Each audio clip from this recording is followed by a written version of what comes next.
nhasi papikwa munhu wabatwa nezimbabwe unpresidential criticism achituka president on public paMumbare. Mukomana anonzi Anashe Mundani tichitaura nhasi ava mumaoko eZimbabwe Republic Police, acharara mumaoko emapurisa, mangwana ari kuenda court. So semhuri yeZimbabwe tinokurudzirana tese, let's stop criticize president. Ngatimiri kutuka mutungamiri wenyika. Ukangotuka president uri kupinda mukati. 2033 vamunangagwa vanenge vachitonga, vamunangagwa vanenge vachitonga 2033 zvataionaka 2030 ka padhuze 2033 komanaka tinenge tava muhuchi nemukaka. The MDC remains the first political party to fight against the 2030 agenda. There is no reason why President Mnangagwa must extend his term of office beyond what he is allowed in the constitution. Determine who can construct a railway line in Zimbabwe. We determine who can build a road in Zimbabwe. No other party can do so. Now this is the Free Talk.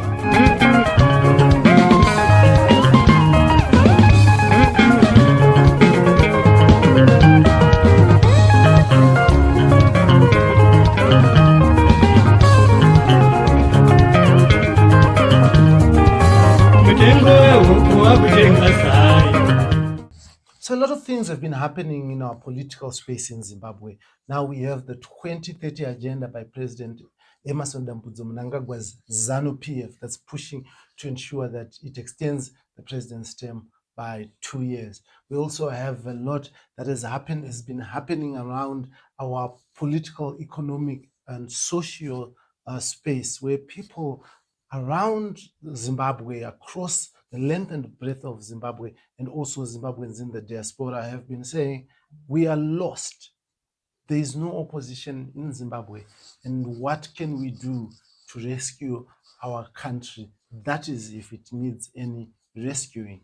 So we are going to be giving you the answers on this, the Free Talk, in proud partnership with the Frederick Newman Foundation for Freedom. On this, the Free Talk. And I, your host as usual, Dara B.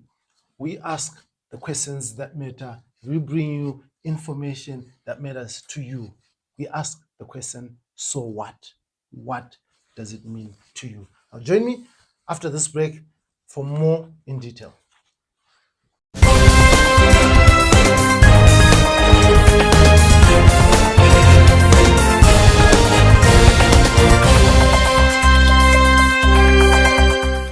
Welcome back to this, the Free Talk, in proud partnership with the Frederick Newman Foundation for Freedom. And today we're going to be talking people, power, and politics. Zimbabwe, where do we go from here? Now, in studio is one of the opposition leaders, one of the drafters of the Zimbabwe Constitution, which is referred by many as the 2013 Constitution. We're going to be discussing about the power matrix, the opposition, and where Zimbabwe to. And I'm joined by none other than Senator Douglas Mwonzora. Thank you very much for joining me on this platform. Thank you very much, Blessed. And may I take this opportunity to greet Zimbabweans across the political divide. We are nearing the festive season, and we urge, as usual, responsibility on the part of our drivers. But we wish Zimbabweans a Merry Christmas and hopefully a prosperous New Year. We know the hardships that they are going through, but we know that one day we shall overcome. Yeah, so let's start from you knowing the hardships that they are going through, because you just put that statement out there. Let me start with you on the budget. The budget that was announced by Finance Minister Mthuli Ncube just over this past week. Does it do anything to ensure that the people of Zimbabwe, who you say are going through hardships, get it any better? I don't think so. What the budget does, in a nutshell, is to increase the hardships of the people of Zimbabwe. The Zimbabweans already are some of the most taxed people in the world. I think we rival countries like Israel in terms of the amount of money that the government takes away from the people. Minister Mtuli just added a layer more. So this budget is nothing new. And at any rate, blessed, they don't stick to it anyway. So there is nothing much to be read into this budget. But what is most important is that the problem in Zimbabwe is not the lack of finance or financial resources. It is the distribution. Zimbabwe is now plagued with so much inequality. You see very rich people and very poor people. If you go to Borodale, Glenlone, and these leafy suburbs, you see construction taking place every day. If you go to Glenora, Mbare, Highfield, no construction is taking place. This confirms the observation that Zimbabwe, to borrow Mbeki's words, is now a country of two nations, very rich people and very poor people. We have done away with the middle class. We now have the lower class and the extremely upper class, very, very rich people. And these people are privileged, they are powerful, they are enjoying the wealth of Zimbabwe. And isn't this in a nation where people should enjoy the fruits of their hard work? So those in those areas probably have earned this. In the areas of the high density have not really worked as hard. Not necessarily blessed. We have a lot of hard workers in Zimbabwe, in the suburbs that you talked about. Most of these rich people do not have traceable businesses that they are doing, traceable sources of finance, but they splurge resources every now and then. They dish out cars, they engage in false philanthropy. But what is happening, blessed, is that our mineral wealth, our gold, our platinum, our lithium is being taken away in its raw form to develop far off countries. And this is being done with the connivance of the local bourgeois. Let's put names to faces, because if we just say there's a bourgeois, a local bourgeois, the people who are donating cars, who are these? For example, Mr. Shivayo donates a lot of cars. I doubt whether many people know what his source of wealth is. I don't know. I don't know whether you know. We have people like Tagwirei, Scott Sapukanya, and so on. These are people who are involved in deals that has to do, among other things, with minerals. But the point I'm making is that the foreigners, especially the Chinese, are taking the mineral wealth of this country out of this country without the benefit to the people of Zimbabwe. Look at our beloved Boterekwa, for example, it's gone. Look at Christmas Pass. Look at Dowendale. Dowendale used to be in this nice flat land. It's now a land of pits. Look at the platinum fields in Ngezi. They pose a health hazard for the local people and their livestock. No Zimbabwean is enjoying the mineral wealth. The majority of Zimbabweans are wallowing in poverty. And if we go to the businesses operated by the foreigners, they are characterized by poor pay, physical abuse of people. We have seen people being beaten. We have even seen people being killed by these business people who are working in partnership with the local bourgeois, with the local business people. And there is no benefit accruing to the average Zimbabwean. The average Zimbabwean is wallowing in poverty. So while Professor Ngube will tell you that GDP is increased by so much percent, the national product is increased by so much percent, he does not talk about the distribution of the national cake. And this is what we must concentrate on. And this is what parties like the MDC, who are social democratic parties, emphasize on the distributional aspects of the economy. The economy is skewed in favor of the rich and the powerful. These are the people now who, because they are enjoying on behalf of the masses, these are the people now urging the president to keep on going, because they are milking the economy. They are bleeding this country dry, and they must be stopped. Do you think? I just want to understand from you. Do you think that this country was better off in President Robert Mugabe's hands than it is in President Emerson Mnangagwa's hands? Well, it's difficult to say that because there are different sets of problems. Under Mugabe, for example, we did not have this open pilferage of the mineral resources going from this country to other countries. We did not have that problem. We had other sets of problems. We had hyperinflation. We had more human rights abuses. So this is the same regime. It has morphed its misrule. Its misrule is metamorphosized. Whereas under Mugabe, we had the issues like human rights abuses, lack of property, respect for property rights. We did not have the problem of foreigners coming in, taking away the mineral resources of this country to develop their countries. We did not have this group of people, black people who are very, very rich, but without any traceable source of their wealth. So the problems have persisted. There is no better government. Zimbabweans are not better off under Mnangagwa. They are not better off at all because right now there are few people who can afford 3 meals a day. There are few people who can send their children to school without negotiating. Almost every parent I know, including myself, are now involved in negotiations with the schools regarding payment of school fees, and this is not acceptable.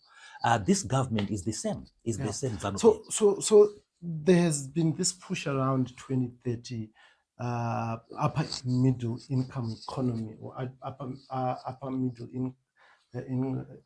income economy for everyone by 2030, and the government has said that it is achieving these benchmarks. In your view, is this possible? Certainly not. Certainly not. I don't know which segment of the population is benefiting and feeling these so-called benchmarks. As far as we know, as far as we can see by the naked eye, Zimbabweans are poorer than they were before. And therefore, you cannot say that in 2030 they will have achieved the upper middle income economy at all. If there will be an improvement in the economy, it will be such a skewed improvement where you have very, very rich people getting richer and very, very poor people getting poorer. The income gap in Zimbabwe is just unbelievable. The level of inequality in Zimbabwe is unbelievable. And I think I read something about written by an economist called Joseph Stiglitz. He's an American economist. He wrote about the price of inequality. That inequality does have a price, ultimate price on the nation. Because of so much inequality, we have seen a surge in crime.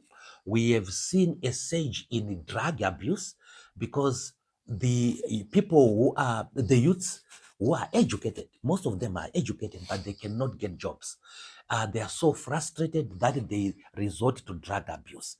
That problem under Mugabe was not as big as it is now. Now it is worse.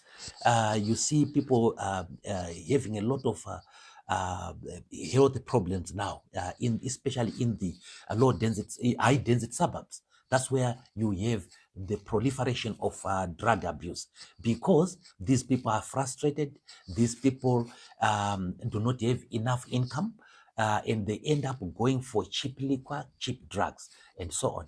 And it looks like the government is turning a blind eye to the coming in of the drugs. These drugs are not manufactured in Zimbabwe, by the way. They are coming from outside and they are coming via our borders. And we do have a government that is doing absolutely nothing about it.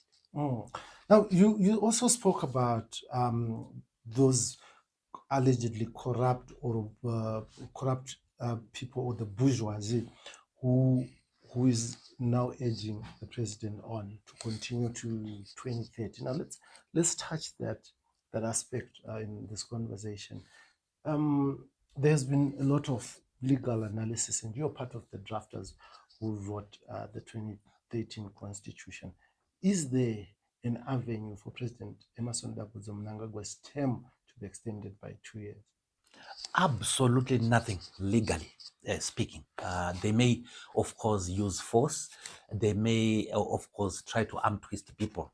But let me just, at the expense of boring people with a lot of law, this constitution was carefully written when it comes to the issues of the term extension. You will notice if you go to the constitution that we talk of term limits in section 90, 91, 92, 93, 94, 95. And in those sections, we say no one must run for more than 2 terms. And then after that, we then define what a term is. And a term is 5 years. Now, what these guys are saying is that if they just remove 5 years and put 7, it will still be a term. So the number of terms is unaffected, and therefore there is no infraction of the Constitution. They are wrong. They are only reading those sections that I've talked about. But there is a section that is very, very important, and that is section 328. You will notice that we talk of term limits in around 90, sections 90, and then we continue with it, section 328. That was purposeful. We were trying to hide these clauses because we foresaw the possibility of abuse. Now, section 328 talks of a definition of a term, a term limit clause. And it says a term limit clause is a clause that lengthens the period of time that a person is in office. Section 328 doesn't talk of terms. It talks of lengthening the period of time that a person is in power. Now, if you are changing from 5 years to 7 years, you are lengthening the period of time that a person is in office. It's so simple and admits of no controversy at all. But importantly, we then say in section 328, if you want to amend the Bill of Rights, you go to referendum. And then we go on to say, if you want to amend a term limit clause, you amend it the same as you amend the Bill of Rights, i.e. via referendum. So if President Mugabe, if President Mnangagwa wants an extension of term, that means he has to pass that hurdle. We must go for referendum, and the referendum will have a simple referendum question: should the president's term be extended by 2 more years? Yes or no? And in the unlikely event that that succeeds, we still have section 328 subsection 7. And that says that should there be an extension of term, it shall not benefit the incumbent. And then the section itself says this section, the 328, can only be amended as if it was the Bill of Rights. So what that then means is that we will have to have 2 referendums. One referendum to amend the term limit, which is section 95, because it is section 95 is a term limit provision. So if you want to change it, you change it as if you are changing the Bill of Rights. Now, then after that, we will have to have a referendum again to amend section 328(7) to allow President Mnangagwa to run. And in that case, the referendum question will be, should President Mnangagwa be allowed to benefit from the extension of term? And that is very, very difficult to achieve indeed. And I've read the opinion of legal people like Tawanda Nyambirai, Jonathan Moyo, and company. Their analysis is disingenuous. Their analysis is not well thought out. It ignores that there is section 328, which says if you want to amend a term limit clause you amend it as if you are amending the Bill of Rights. And if you want to amend the Bill of Rights, you amend via referendum. So I do not see Zanu-PF winning a referendum, even with the state of the opposition that everybody talks about right now. The disagreement with the extension of term cuts across the political divide. You have a lot of people in Zanu-PF who don't want it. You have a lot of people in other political parties other than the MDC. The MDC, of course, has become very open in opposing this. But you have other political parties coming in now, and they are against that. And we have also seen war veterans. We have seen churches coming in to say no. There are a number of reasons, blessed, why tampering with our constitution is not a good idea. Number one, we will cement our characterization as a pariah state, a state that does not abide by its constitution, that is ready to change its constitution to suit a leader or a group of people. In this case, it's a group of people. Then number two, we were given conditions about joining the Commonwealth. We have applied to rejoin the Commonwealth. It is sensible that we rejoin the Commonwealth. But the Commonwealth itself has said, in no uncertain terms, that Zimbabwe must not tamper with its constitution as one of the conditionalities. And why it is important for us to join the Commonwealth: ease of travel. We have access to the Commonwealth market. We have access to scholarships. I'm sure you know about the Commonwealth scholarships.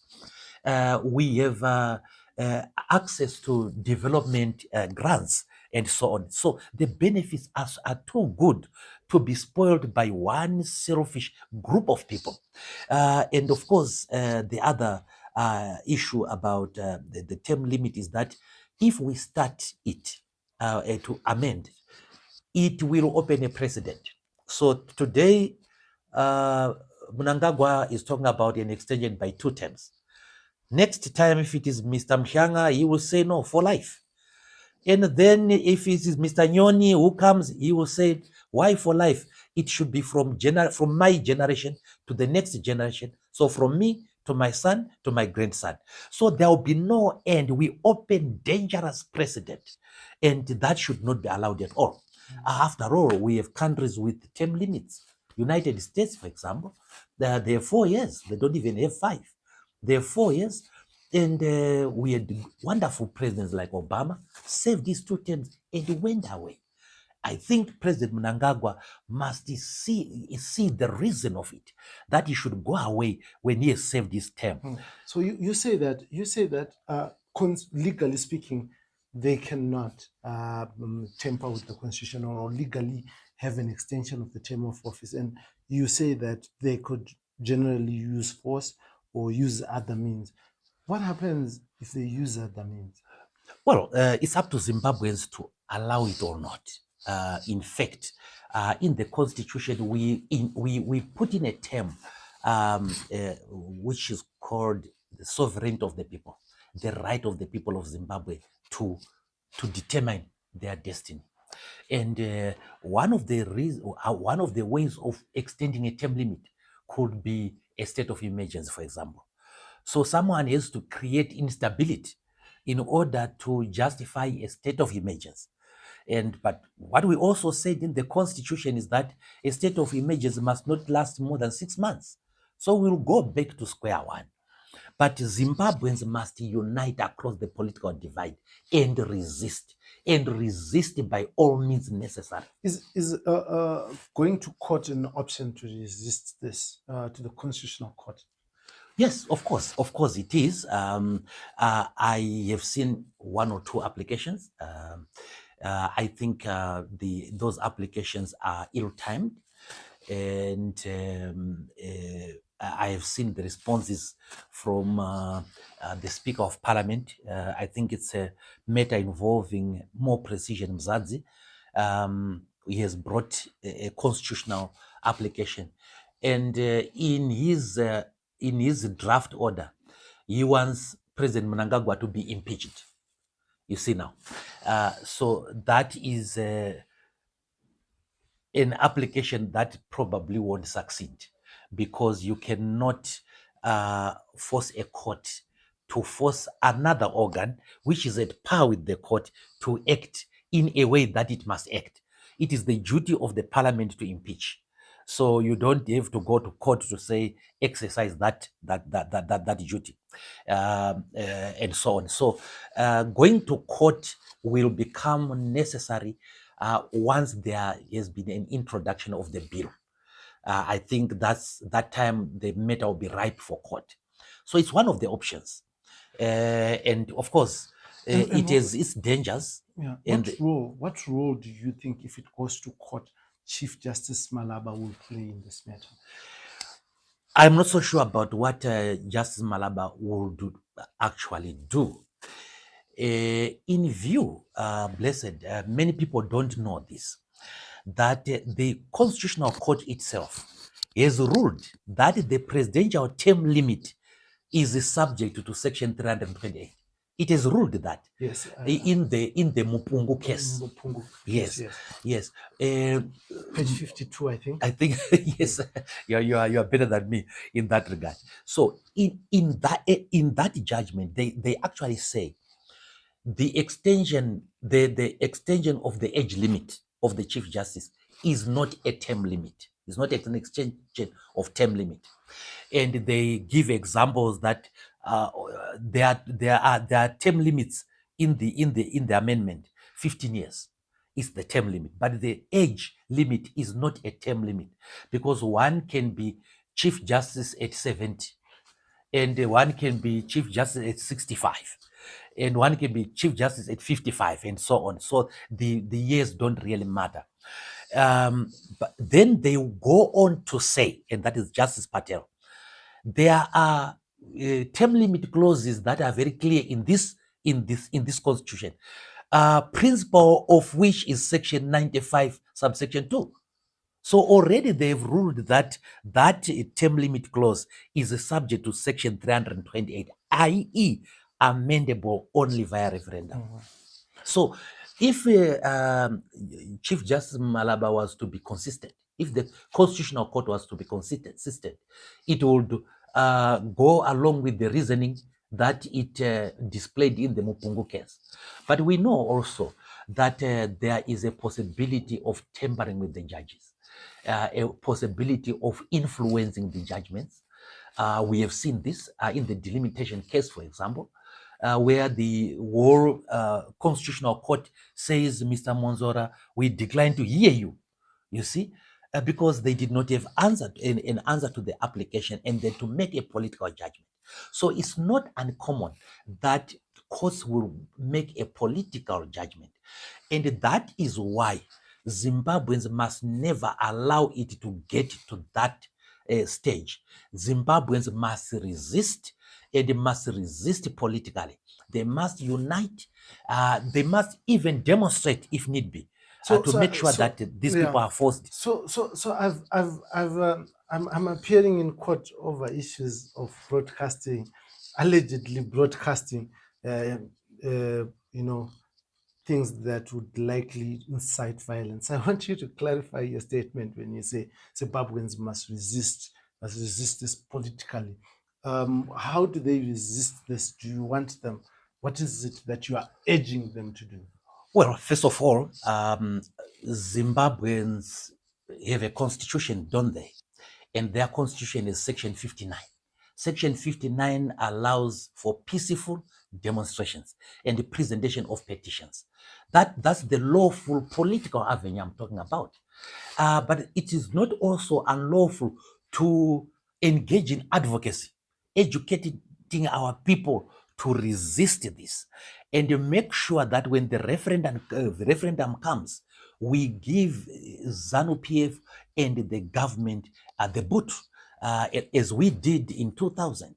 We worked hard against the Chinjausiku Constitutional Constitution, and we defeated Zanu-PF politically. That's what I'm talking about. And I am talking about, yes, there is the court. Some people can use the courts, But this does not require courts, in my respectful view. It requires Zimbabweans to resist, and to resist politically and in their numbers, to emphasize to the holders of power that the people who hold more power are the people of Zimbabwe. So there's been a school of thought that the extension of the Chief Justice's term was a build-up towards this, and you in Parliament at that time, you participated, in fact, voting yes for the extension of term. In hindsight, do you regret it? I want to correct you and thank you for the opportunity, Blessed, because this misconception has been repeated over and over again. I was opposed to the extension of the office of the Chief Justice, and I voiced my disagreement in the Hansard, and it is there in the Hansard, and I voted against it at committee stage. I voted totally against it, But eventually you voted for it. No, I never did. I never. It came as an omnibus, didn't it? No, but I did not. Even when they brought it as an omnibus, I did not vote for it at all. I voted against it. And if you go to the Hansard, you will find that I voted against it. But these are some of the things that were repeated by people, and because they were being repeated over and over again, my voice was swamped in the sea of misinformation. But I had an interview with you, Senator Mwonzora, where you said that you had to vote because there were good clauses that included extension of women quota in Parliament, the widening of the youth quota, and that you then said you voted for it. In that interview, you said you voted for it because of the other good clauses, although you were opposed. Now you say you didn't vote for it. No. So now let me explain, Yes. Blessed, because it's very simple. Yes. I did not vote for it, but I gave an interview where I was justifying why members of my party some members of my party voted for it. And that is where I was talking about the beneficial clauses that are there. Not that I personally voted for it. And this is a question of fact, Blessed. The Hansard is there, fortunately, and you can go and look at the vote and help me So maybe set the record straight. Put differently the question, Senator Mwonzora. Do you regret not whipping your party members to block this clause? No, I don't, Blessed, because I don't regret having a youth quota. I don't regret having a women's quota. I don't regret having proportional representation, adding more women in councils. I do not regret that. But put on a balance of scales, what was beneficial? But already you see, the Malabar clause was not an extension of term. It's different from this one. In the constitutional, it was an extension of age, not the extension of term. And the Constitutional Court then dealt with it and said, no, this is not an extension of term. It went on to give an example of what an extension of term is, and it gave an example of the presidential term. Yeah. Now, the reason why I asked this question, Senator Mwonzora, is that you opened yourself up to this question when you specifically said to me here that judges are being bought rather, or tempered with. You used the word tempered with, to make political judgments, and you gave an example of your delimitation case when the Constitutional Court refused to hear you, and you, in your view, after applying your mind, you viewed this as a political judgment, and many people have said that these things are as a result of changing how judges to the Supreme Court, how judges are appointed, which came in through that clause that you say was beneficial in terms of adding more people to enjoy the fiscus, taxpayers' money, at the expense of those people you say in Glenview who are suffering. Yes. And that is why I voted against it. But you encouraged party members to vote. Absolutely not. Blessed. Remember the question, one of the follow-up questions that you made was that why then did you not punish your people for voting? And I then said to you that there were some beneficial clauses that were there. And this included, of course, the issue of the women's quota. And most of the people who voted were women who were voting for their quota. And that is what I said. But to then say that I voted for that clause, it's a question of fact. It is not true, blessed. Of course, I did explain to you that there were certain beneficial clauses. That, of course, I did, because it is also true. But that judges can make political judgments. I still stand by that. And I use the delimitation as as an example of where the Chief Justice in particular made a decision that was unsound to me. And I said it openly, and it's something that I was willing to repeat to him, that this is an unsound judgment and it does not improve our jurisprudence. So, to then credit us with an amendment that we didn't bring into being, and an amendment that I personally resisted. And blessed, what you should... But what kind of a leader would you be, Senator Mwonzora, knowing that this clause, and you saying that you didn't vote for it, but you allowed your people, those who follow you, you did not sell the vision, because leaders are supposed to create vision for their people. Now, you're saying there are beneficial clauses. Now, if someone puts poison in the water, but gives you a bigger cup to drink, you say, no, I think because I had a smaller cup, I now have a bigger cup. It's beneficial to have a bigger cup, but I'm drinking poisoned water. You're drinking poisoned chalice. Yes. Because that amendment, as we are speaking right now, came back to bite you, because as you're saying, political judgments were made against you by judges who many people view as holding their office because of the political system that's there. Yeah, but blessed, we cannot be held to blame for what we didn't do. And I can't be held to blame for what I didn't do. I did not vote for it. And you allowed your people to vote for it. Yes, that is your blame. Let me finish. Let me finish, because you are trying to put blame. I'm asking you to explain. Let me explain. Yeah. Give me the opportunity to explain. Right. The question was the amendment, especially the age limit of the Chief Justice, a term limit amendment? It was not. No, that was not my question. It was not. Okay.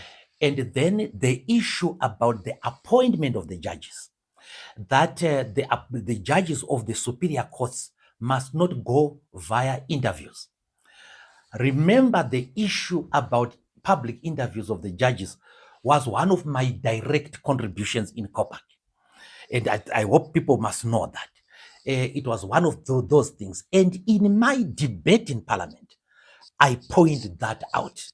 And that debate is in the Hansard. And people who are interested in the truth can read that.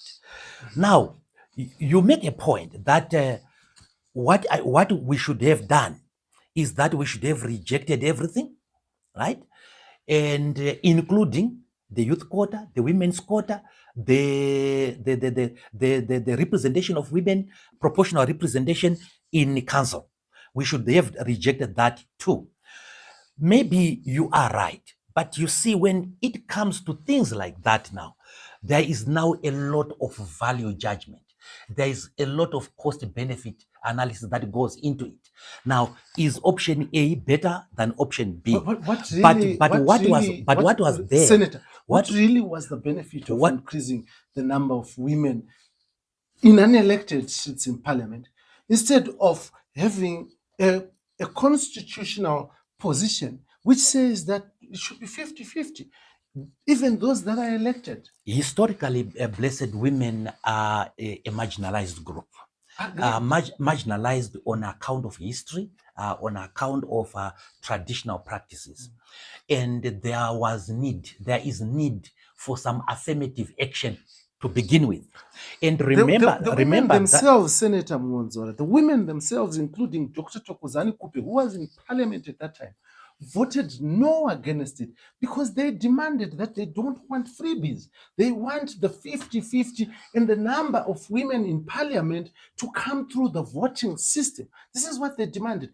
Men in parliament, because of their selfish interest and desire to get cars, voted for that so that they continue to reserve constituencies for themselves, so that they remain in parliament and they continue to milk taxpayers and get loans like 40,000 United States dollar loans that were given in the last parliament. And now the parliamentarians in this parliament, coming from the opposition, have demanded it be increased to 150,000. Yes. It has nothing to do with the people, does it? Blessed.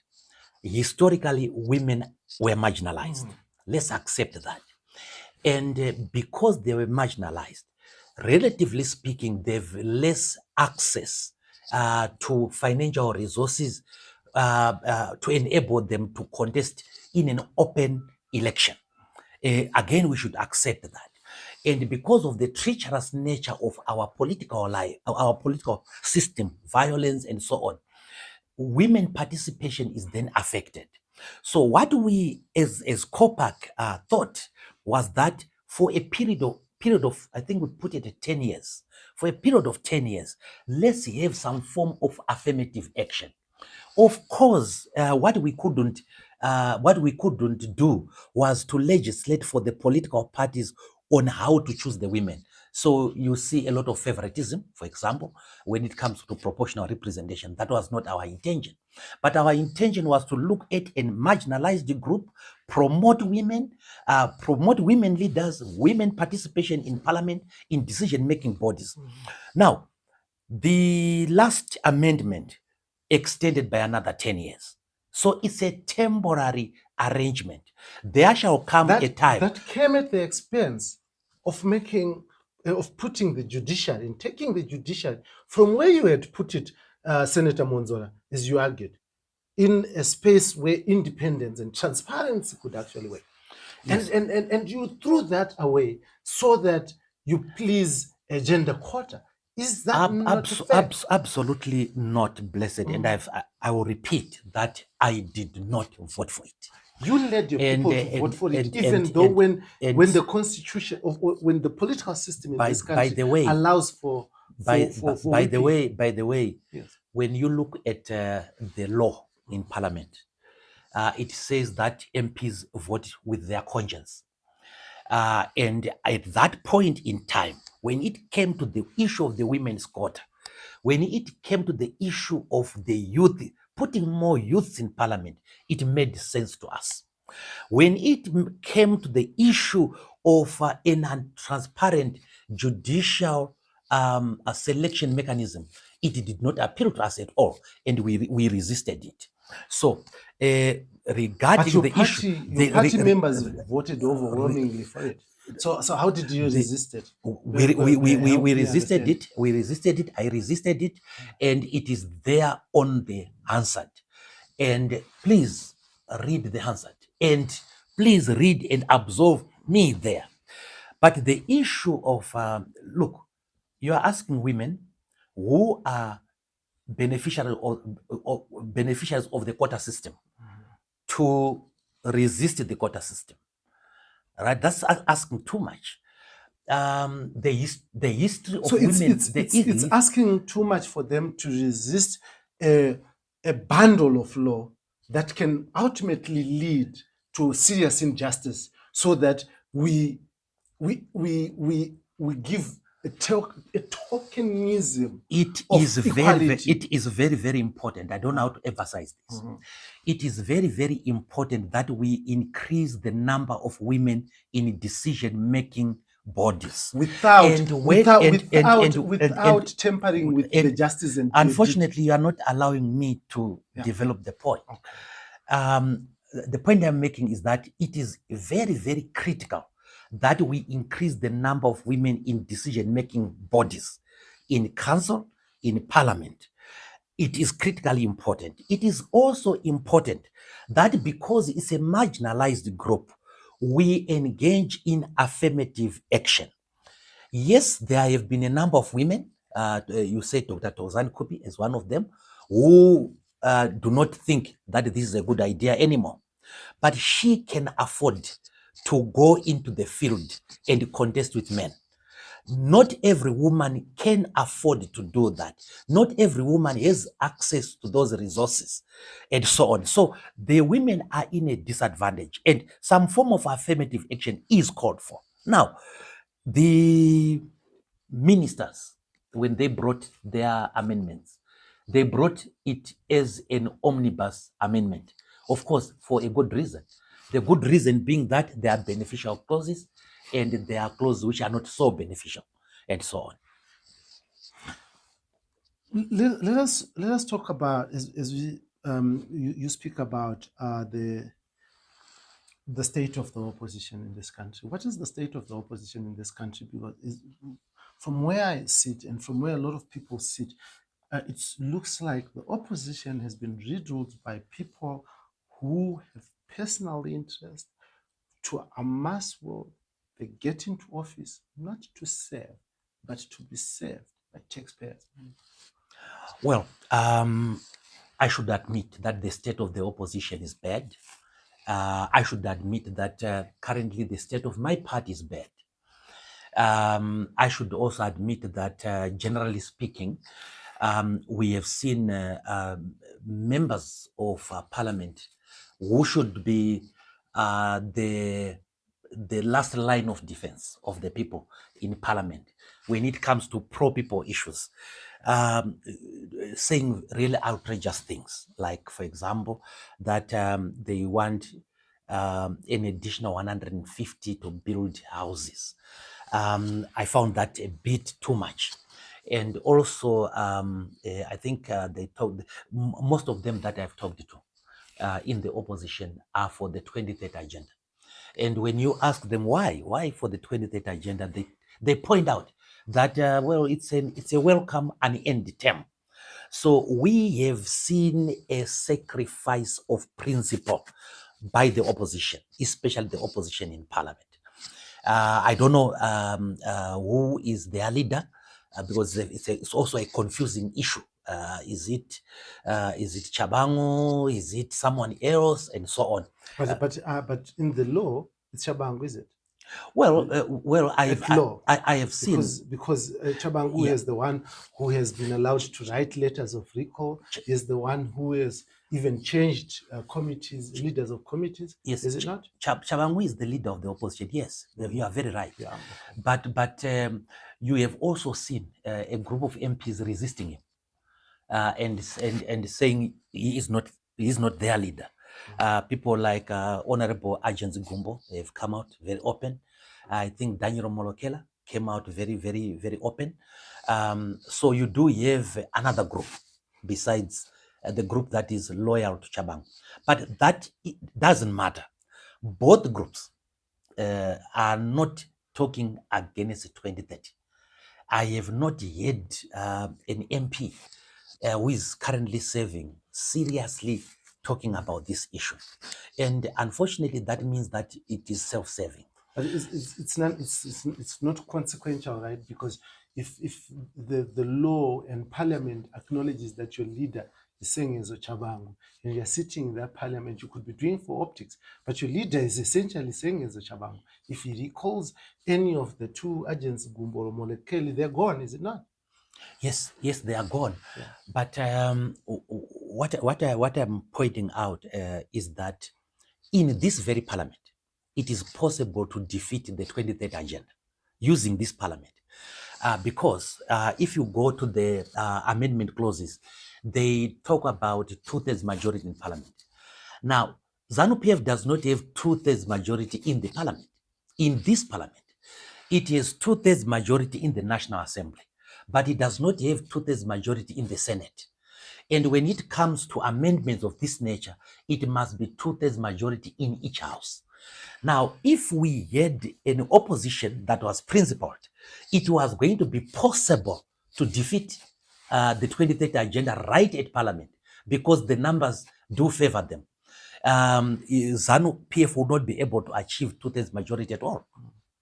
Yeah, but in 2021, did we have a serious opposition in Parliament? Well, I think so. And it failed to stop this issue of putting judges in. No, you are because repeating. You are repeating the question over and over. No, again. I'm not repeating the I have question. answered I have answered that question. I'm putting the two. No, I've answered. I've answered the question. Yes, I heard you clearly when you answered the question. Yes. But I'm just opposing the two.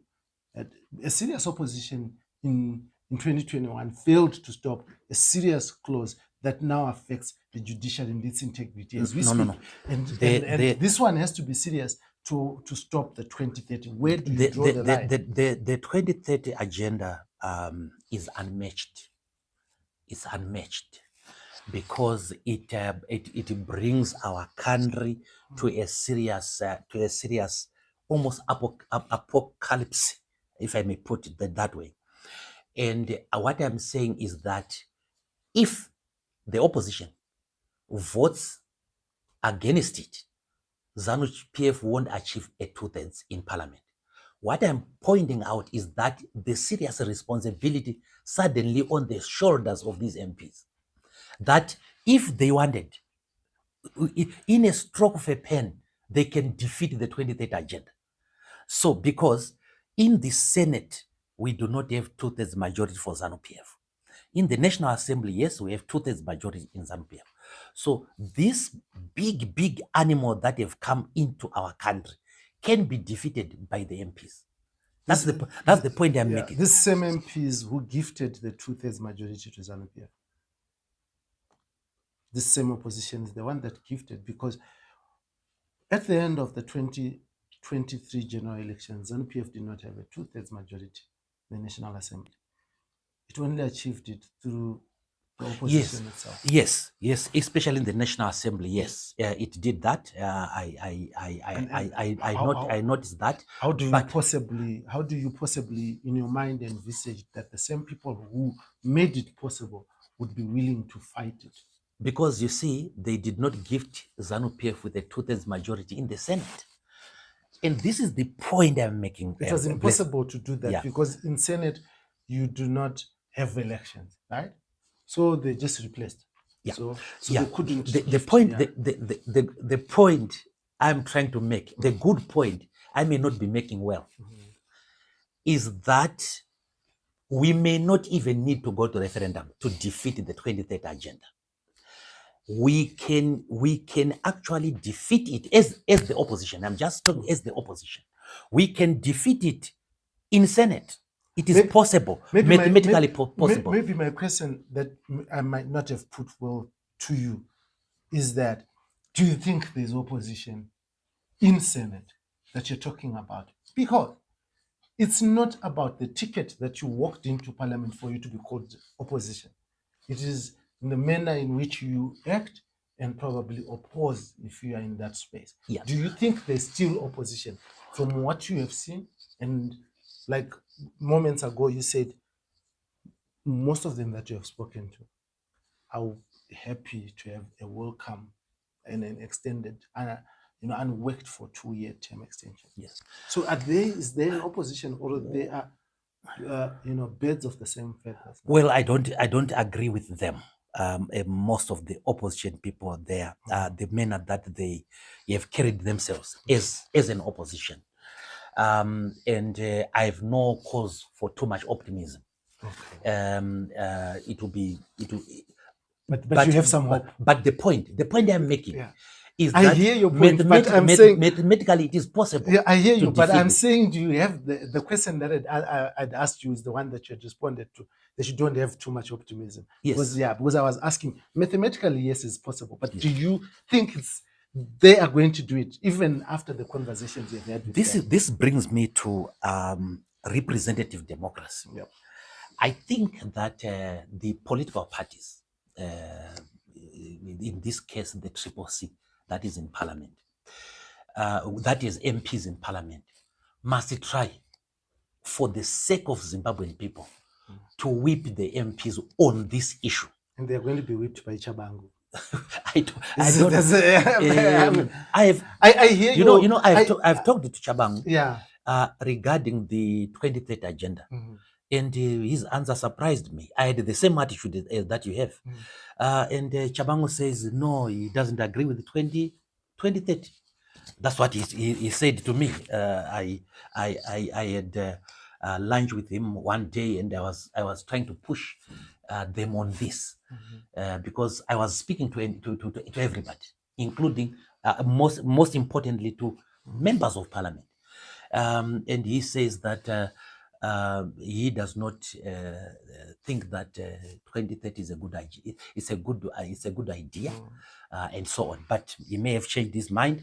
I don't know the other senators, but as I said, it may be too optimistic. I should admit, maybe too optimistic to think that they will not vote for an extension of their term as well, because I think this is the sweetener that has been put in.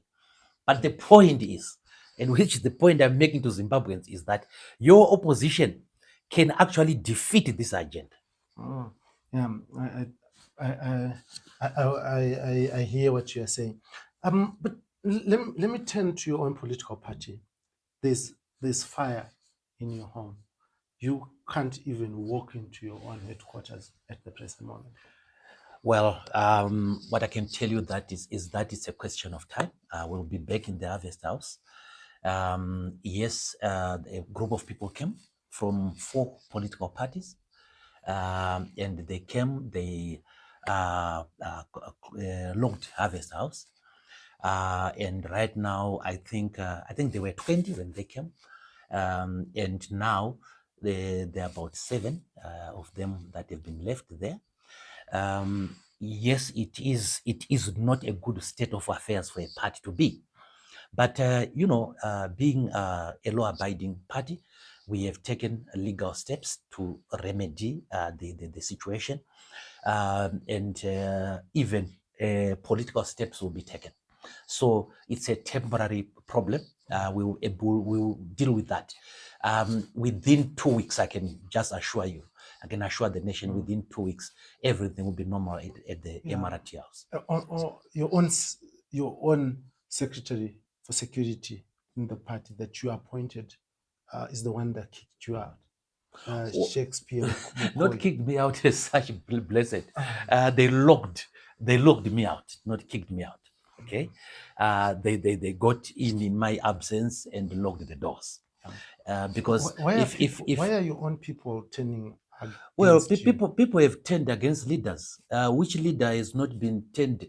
Has had people who have not turned against them. There is nothing very special about people who betray people. No, it happens all the time. My question is, why are they doing it? Well, because Shakespeare Mkoyi, if you are saying Shakespeare Mkoyi is my person, you are wrong. Because if you remember, Shakespeare Mkoyi was leading the vanguard at Humanikwa during the time that I was almost burnt in the house. He changed his loyalties midway. So to really credit that this is my person, maybe too much. But people turn against leaders. Mnangagwa turned against Mugabe. People have turned against Chamisa. People have turned against Mwonzora. People have turned against Kupe. There's nothing new about it. There's one person in particular who was very close to you, who worked closely with you, Norest Marara, or you call him Jamba Jecha. And he is working with Shakespeare Mkoyi right now, and they were issuing press statements from Harvest House. Now, I am convinced that these are your people, because I know for a fact, without fear of contradicting myself, that Jamba Jecha worked closely with your office, and you at one point even appointed him to a high office in your national state. Well, even the Holy One, Jesus, was betrayed by a disciple that he handpicked. It is possible. There's nothing new about this. When people look, blessed, give as time to reply to you. When people turn against one another, they do that for many, many reasons. One of the reasons could be maybe they're facing criminal charges, and they think that if they are seen to be fighting somebody who is fighting 2030, it will endear them with the system. In fact, that was the criticism that I read someone leveling against Marara, for example. I don't know whether that is what is driving him. There are some people who just want there, and they've betrayed themselves today. The four of them, including Marara, because I think financially they are struggling. They went to try to grab rent today. So there are a number of reasons. But let's look at his cause, right? What is his cause? I appointed him secretary for party projects. He was very incompetent. And then he ended up being fired from the party by the National Council. He has not been readmitted to the party. So maybe this is a way of him coming back to the party. But Marara is not a person of political consequence, blessed. He is a person that politically we will defeat at a minute and hour of our choosing. Within the next 2 weeks, 10 days, I should say, within the next 10 days, in the next 10 days, we will take back Harvest House. Yes. Through a judiciary that sometimes makes political judgments, as you have said. Well, it's not only that. We have other means, judiciary. We have other political means to do that. Maybe you may have seen me addressing meetings across the country. Those are the owners of the party. They are going to get back their property. This is not much of a worry. And by the way, one of the reasons why we got to where we got was that we were fighting the 2030 agenda. And this is part of keeping the MDC busy with itself. And that is why you saw when there was this spoliation, when our people tried to do counter spoliation, which is allowed by law. If somebody grabs your property, you are allowed then and there to grab it back. And 4 of our security people wanted to do that, and the police arrested them. They are in custody right now. So there is no doubt that they were favoring the invaders. And of course, some of them do tell us that you are speaking against the 2030 agenda. Why? That is why you are having these problems. But we have said that no amount of threats, no amount of arm twisting can change our position regarding the 2030 agenda. We think the 2030 agenda is an evil agenda. Do you not see some similarities? Because when you occupied Harvest House at some time when you were having fights between yourselves and Nelson Chamisa, same allegations that you are putting to those who have taken Harvest House now were put directly and squarely against you. When we took over Emirati House, we never caused the arrest of anyone. The police didn't come to help us to arrest people. The army didn't even come, contrary to the folklore, the common folklore. The army didn't come to our rescue at all. And we did not have a situation where we are pulling the doors against each other, and the police arrest one of us. It did not happen in the scenario that you're talking about. In the scenario that you're talking about, elected people took charge of Harvest House after the court judgment that nullified the presidency of Advocate Chamisa. And it then brought back the officials that had been elected in 2014.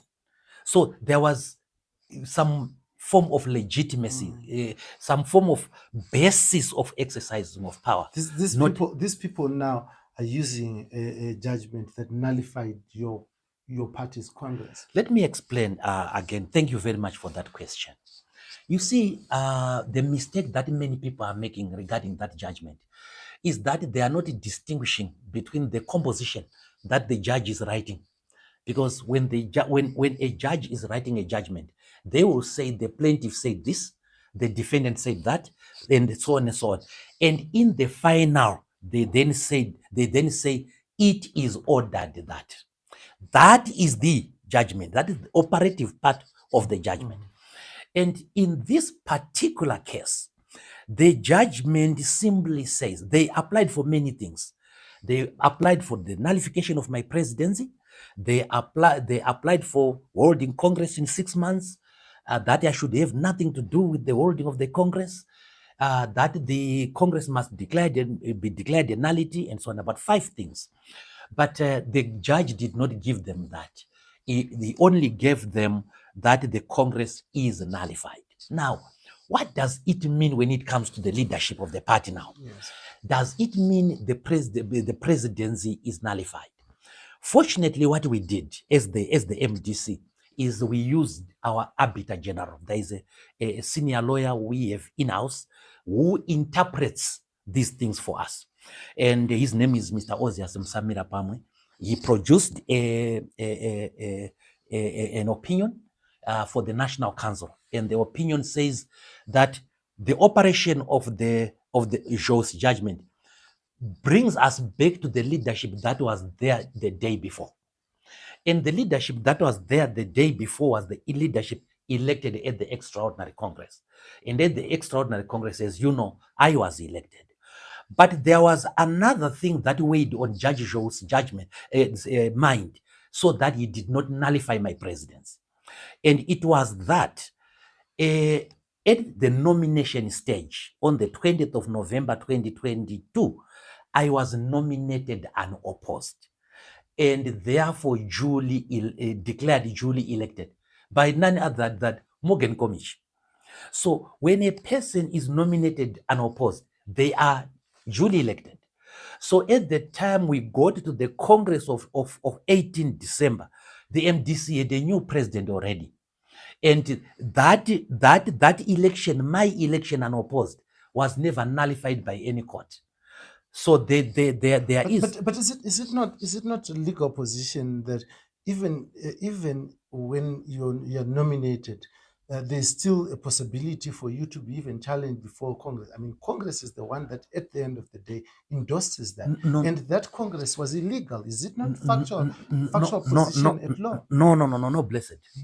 When you are nominated, right, and declared duly elected, you see, so what Komich did was declared me nominated unopposed and therefore duly elected president. So I was duly elected by virtue of nomination unopposed. The MDC does not have the provision for a floor nomination, which you are referring to. It doesn't have that. So if you don't get a nomination during the nomination stage, you cannot stand up from the Congress floor.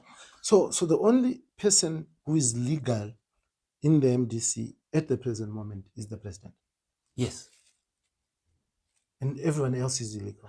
Well, no, they are legal in the sense that some of them I appointed them by virtue of my being president. You are appointing them in a vacuum because you don't have National Council. We have. You don't have. We have. So how are you? No. Blessed. Again, this is the mistake that because all these office bearers are supposed to be elected. No. At Congress, aren't they? No. Yes. The National Council is not elected at Congress. Yes. It's elected in various organs like province, district, and so on. So the National Council of the MDC does exist. And it is the National Council that actually did the nominations. And the National Executive of the MDC does exist.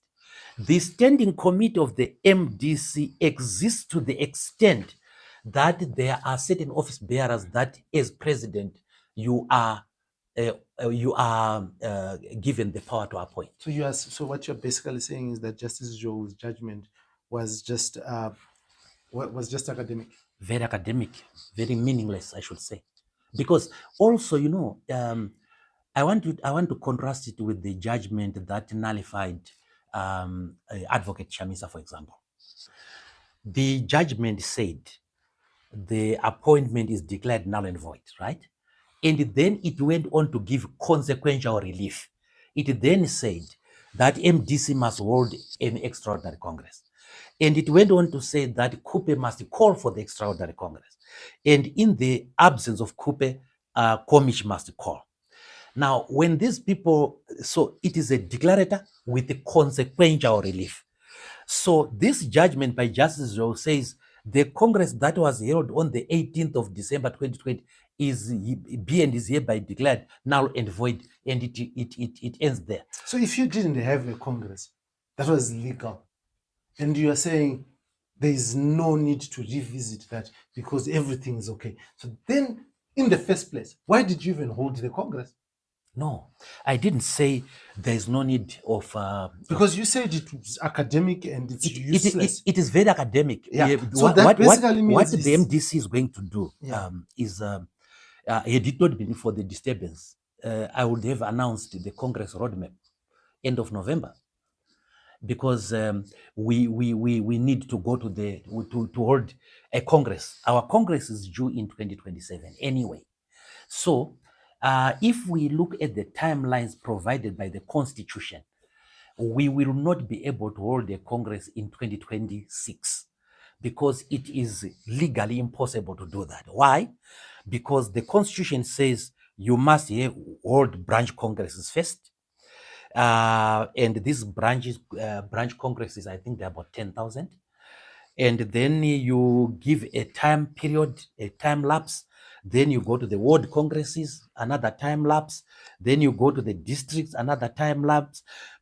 And then you go to the provinces. Now, if you were to add that, you will see that the Congress processes which were supposed to start in January, will end in December 2026, meaning that Congress will be held at the beginning of 2027 anyway. Yes. For me, it sounds a whole lot confusing, because I'm just trying to think that if the nullification of that Congress changes nothing in the operations of the MDC as a political party, then why did you even bother? Blessed, Justice Joe did not say the MDC henceforth is leaderless. You see, when something is nullified in an organization, you go to what is called the default position. The default position, the fairest default position, is the position, the most democratic position that existed, and that was the extraordinary Congress. But you are talking about your presidency, right? Not coming from the extraordinary Congress. You're talking about your presidency coming from or through the Congress that was later nullified. Because you are saying that the event of the Congress that happened, the Congress that was nullified, and Justice Joe's judgment is very clear. If you read it, it gives a date of that Congress, isn't it? Yeah. It says the Congress held on the 18th of December 2022. So that event that happened on the 18th of December 2022 is the one nullified. No, but Senator Mwonzora, wait, Senator Mwonzora. He gives the reason. He gives the reason for the nullification. I hear you. And the reason for the nullification was that the Women's Congress was not held. Like, I get what you're saying, Senator Mwonzora, but then you say that if you are going to hold your Congress, you have to hold certain Congresses, right? Building up to the Congress, which means that every step of the way where you start to the end is your Congress. No, that's not true. Your Congress is just one day. So these other processes are a nullity. So, for example, Blessed, there is what is called a ward Congress. Yes. Right? Yes. The one we are calling the Congress is actually the main Congress. But it is built up from... what happens is that the provinces actually hold a Congress of their own. Yes. And and then they have delegates who will make the national Justice Joe did not even worry about that. Those processes were duly done. Justice Joe then said the Women's Congress was not held, and therefore the main Congress is nullified. Now, the nomination, which happened not on the 18th of December, is unaffected. So if the Women's Congress was not held, and from the Women's Congress there is a nomination, is there not? No. There's no nomination from the Women's Congress. Who nominates the Women's Congress? Who nominates the president? The Women's Who nominates candidates for president? For presidents is the National Council or the provinces. And the National Council consists of who? Women Assembly, right? Yes. And there was no representative from the Women's Council because he had not held the Women's Congress. So therefore, your nomination... You are struggling. Blessed. You are struggling. No, I'm not struggling. I want you to explain because these are issues that have been raised. You are struggling to make it look illegal. Let me explain. The delegates of the women who sit in the National Council come from the previous congresses, right? Just like the delegates would then go to the main Congress. They are products of the previous Congress. They change, of course, when they elect new people at the Congress. So the National Council that was held before the Congress was a legal national council made up of delegates who were elected before the main Congress. So when you go to the main Congress now, then that's when they elect the chairperson for the Women's Assembly, the secretary, the organizing secretary, and so on. You then have new people. But the National Council was properly constituted. That's why Justice Joe didn't nullify it. And Justice Joe didn't nullify my nomination. Because, by the way, my nomination and my declaration as duly elected were matters that we put in argument before Justice Joe. And Justice Joe did not agree that I was illegal. Okay, so my last question on that is to say, if, for instance, you are going for a national election and there are candidates who are duly elected by manner that no one has contested them, right? But then the entire election is declared null and void. Those who were elected unopposed will still remain. You are saying the entire election, isn't it? Yeah. You are saying the entire election, which is held on one day. Yes. So if we say the election of this day on 2023 in Zimbabwe was null and void, we will then say, okay, we are only talking about those who went to polls. But that is what that's not what happened. I'm just asking. What happened? What happened is that there were congresses or selections at various levels. So, for example, Bulawayo, they hold their congress, it produces their leadership. If the National Congress, the main Congress is nullified, it does not affect Bulawayo. That's how things are within the MDC, because it is a standalone process. And by the way, the delegates that come to the National Council are people from the provinces. I think 9 people from each province. So they were already there, and they held their nominations. In terms of the template, nominated a person. That person was then elected unopposed, and duly declared. Justice Joe didn't touch him. What would have stopped Justice Joe to say the Congress is null and void, the presidency of Mr. Mwonzora is nullified? You see, he didn't say that. But in the Chamisa case, they did that. Okay. So, I mean, lastly, what are you going to do to restore confidence within your party, in your leadership, and moving it forward to restore confidence in the MDC to the generality of the people? Because in the last election, you performed very, very dismally. Well, in the last election, we didn't really take part, but The MDC right now is doing the correct things in terms of selecting its national fights. It is talking against the 2030 agenda. The MDC is also talking about the reparations for victims of political violence. It is talking about an end to Chinese colonialism. It is talking about an end to corruption, etc., etc. So if it remains within the message, that is what the people of Zimbabwe want. They want a party that fights for them, that that articulates its issues. And I think that in all fairness, the MDC was doing just that at this point in time. We were not given too much credit for fighting the delimitation, but we were later proven to be right. Right now, we are talking about the 2030 agenda. And what we are saying is the MDC is that we should unite with all progressive forces in order to defeat the 2030 agenda. And I think we are in course. But we are also talking to other political parties of the need for united front when it comes to elections. So although we haven't made quite a good breakthrough, the signs are encouraging.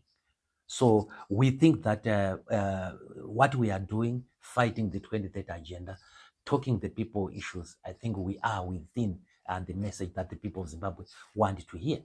I want to thank you very much, Senator Mwonzora, for taking this time to explain issues that have arisen and to get into a free legal session. I'm not going to be billed for consultation in my and we take your time seriously, and for you to come and sit here and have a conversation around issues, even sometimes that might be uncomfortable for you to have a discussion on this platform and to talk to our viewers and make sure that they understand what is happening in our country and how we move it forward. But in just under a minute, Senator Mwonzora, I'll give you an opportunity to say from your heart, maybe a question that I've not asked, something that you felt that you seriously want to engage with our viewers and the people of Zimbabwe. This is your moment. Oh, thank you very much. To the people of Zimbabwe, we are faced with a difficult task, and the difficult task is the desecration of our constitution. We must unite. We must close ranks as political parties and as the generality of the people of Zimbabwe. We must close ranks and defeat this animal that is coming. We are confident that if we unite, if we work together, we will be able to defeat the 2030 agenda. The 2030 agenda is not good for our nation. The 2030 agenda is not good for the future of our children, and we must defeat it. Thank you.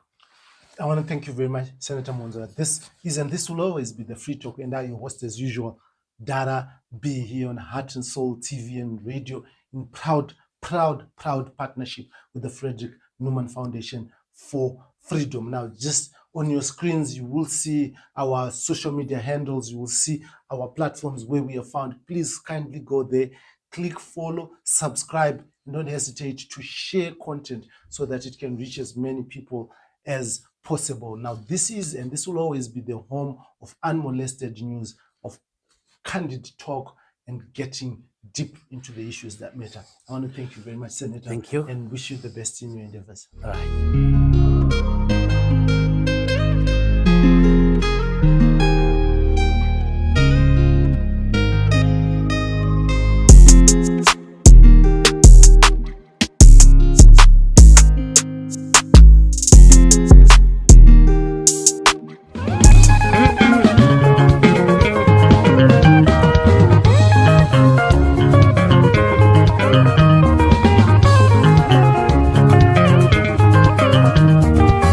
Kutenga huku wa kutenga sai